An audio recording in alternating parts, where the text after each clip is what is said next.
A lot of people have spoken about, oh, I get it, I suddenly get it. How do I spend more time in staying in, I get it? If you follow what I mean. We do, but how do you know? How are you going to have an aha moment if you haven't had an aha moment? How are you going to know you've got it unless you didn't have it before you got it? I can accept that, but what I'm asking is, how do I spend more time as opposed to what I'm currently spending in the aha moments? By not talking about the time that you're currently spending. By talking more about what that feels like. By reveling more in that. By just tuning yourself softly toward that. And here's the biggest piece that we want you to hear. We so want you to hear this. Stop beating up on yourself when you're not there. Make peace with negative emotion. All of you. We want so much for you to make peace with the glorious guidance system that you have within you. Make peace with negative emotion. Make peace with it. Make peace with it.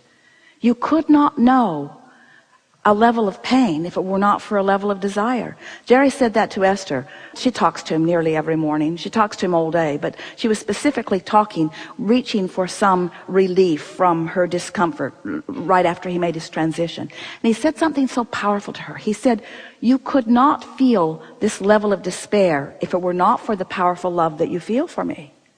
That's really something to think about, isn't it? If it were not for, if that love were not there, the pinching off of it wouldn't hurt. So that's why we want you to make peace with that feeling of the pinching off of it, because the pinching off of it means that there's something that you could turn immediately toward if you just would accept that you're vibrational beings. We don't see you at your radio dial grimacing about the broadcast point of view of those stations that are out there. You just tune your dial to something that is pleasing to you. And that's all that deliberate creation is. It's tuning your dial to something that is pleasing to you. But you can't tune your dial to something that pleases you if you're beating up on yourself for it taking too long, or if you're beating up on yourself for not having tuned it, you say. So ask your question again. How can I what? How can I hold myself always in alignment? You can't. How can I never feel negative emotion? You can't. We're putting words in your mouth based upon your vibration. But what were the words of your question? How can I spend more time in getting it? As in, people come up on the stage and say, yeah, I really get it. You know, that's like saying, how can I get more answers? And you know what the answer to that is? Ask more questions. Ooh, didn't see that coming. I like the answer part. I don't like the question part. And we say, that's what you signed on for when you decided to come into this contrasting environment. You knew that without exposure to life that would pose the question within you, there could not be that expanding answer. So this is specifically for you. You're really going to like this.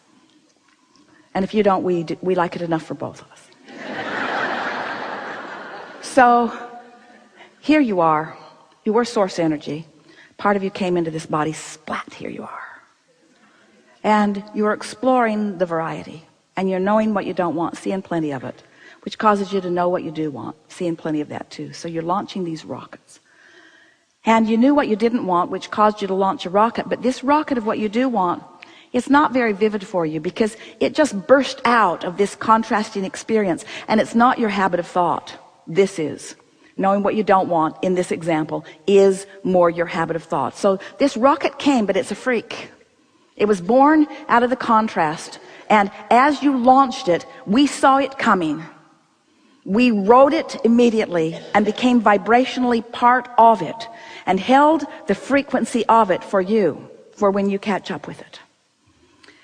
Not just us, but all those like us. In other words, we're on that vibrational vortex. It's spinning.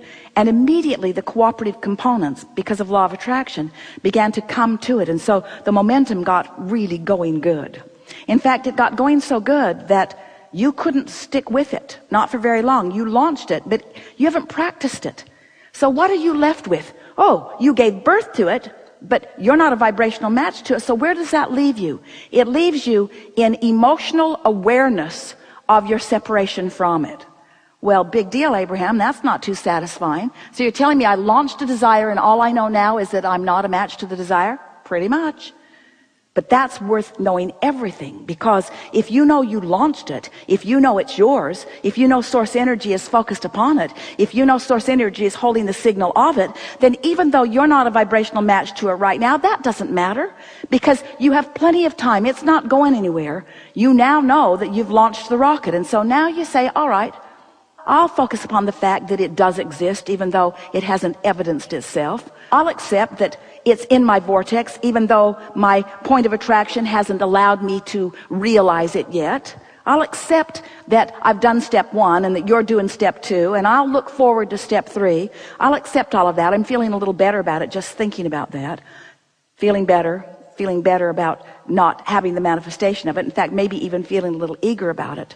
So now you're talking in general enough terms that you are no longer a vibrational mismatch to it.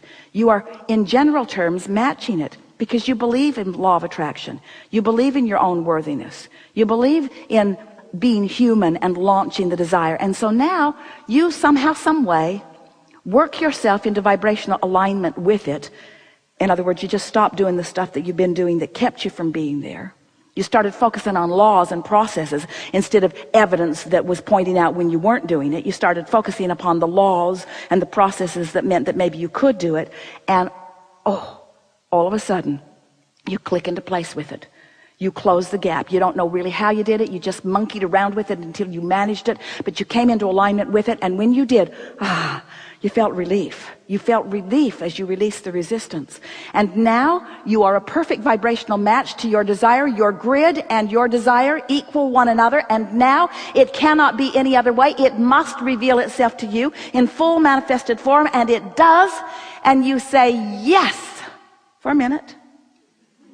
Because in the moment that it manifests, you not only have the confirming knowledge that you have managed to find alignment with it, but you now have, we love you so much, another set of contrasting experiences, which are launching another rocket of desire to which you are not a vibrational match. But now you know what to do. This time it's not going to take you so long. This time you're not struggling so hard. So what if it hasn't manifested? It's coming. I know that I'm good at this. I can align. All I have to do is clear my mind and not focus upon the absence of it. Stop beating the drum of what I don't want relative to this. Stop keeping active the opposite of what it is and start thinking a little bit more about the presence of what it is. Or change the subject altogether and look at other things that feel good to me. And now somehow, some way, you don't really know exactly how you did it because you did it sort of gradually and incrementally. Maybe someone else walked into your room, some teacher, somebody that's holding you as their object of attention, knowing that you can do something that you didn't know you can do, and suddenly you're in vibrational alignment with it. You don't really even know how you figured it out, but oh boy, did you feel the relief of it as you came into vibrational resonance with this new desire. And now you are your grid. You are in the perfect vibrational place of what's in your vortex. There's no vibrational separation between where you are and where it is, and it flows into your grid, and you feel the exhilaration of the relief of that, and then it manifests.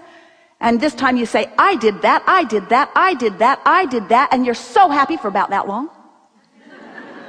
And as it manifested, now here you stand with it, the manifestation of it, evidence of your vibrational alignment, and we love you so much, another set of contrasting experiences that cause you to launch another rocket of desire. So after a while, you begin to recognize that you're not ever going to get it done. And then it starts taking the sting out of what's not done, because there's always going to be plenty that's not done. And instead of feeling bad about what's not done, you feel eager about what's becoming. And then you start putting your attention upon what really matters, which is how you feel.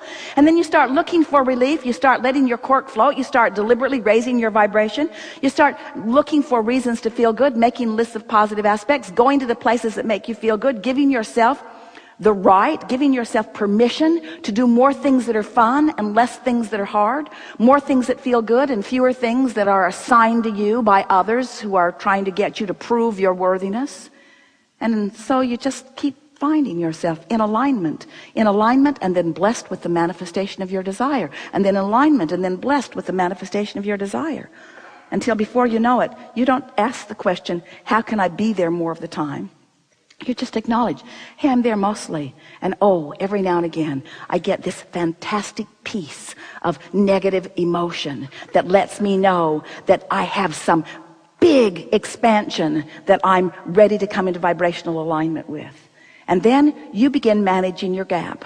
That's really what this life experience is about. It's about how much endurance you've decided to assign to yourself. I'm going to endure my discord longer. And we say, why?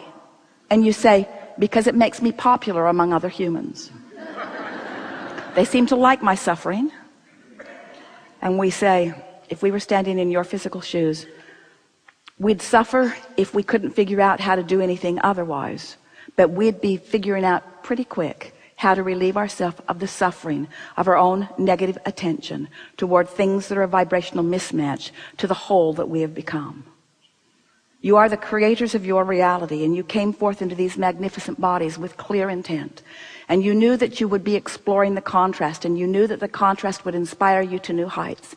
And you knew that that vortex would fill to the brim with all kinds of magnificent things, and that law of attraction would bring a synergy to it, and that the cooperative components would all be gathered. And you intended full well to be very speedily along the way to be one of those cooperative components. And you knew that you would have guidance within you that would let you know how much cooperation you are giving to this cooperative vortex. You knew that your emotions would tell you where you are, and it was your full intention to follow the thoughts that felt the best, knowing that life would just keep causing and expanding you, and that the fun of life causing and expanding you is to consciously keep up with that expansion. To consciously keep up with your expansion. That's what life is all about, you see. Not one of you said, I'll pay the price, I'll go forth and suffer, I'll turn the world around, I'll help point out the errors of their ways, I'll make the world a better place. Every one of you said, I'll go forth and I'll carve out my individual and powerfully important impression of what would be an improvement. And then I will punctuate it by aligning with my idea and allowing the evidence of it to actualize in my experience. That's what this expanding universe is all about.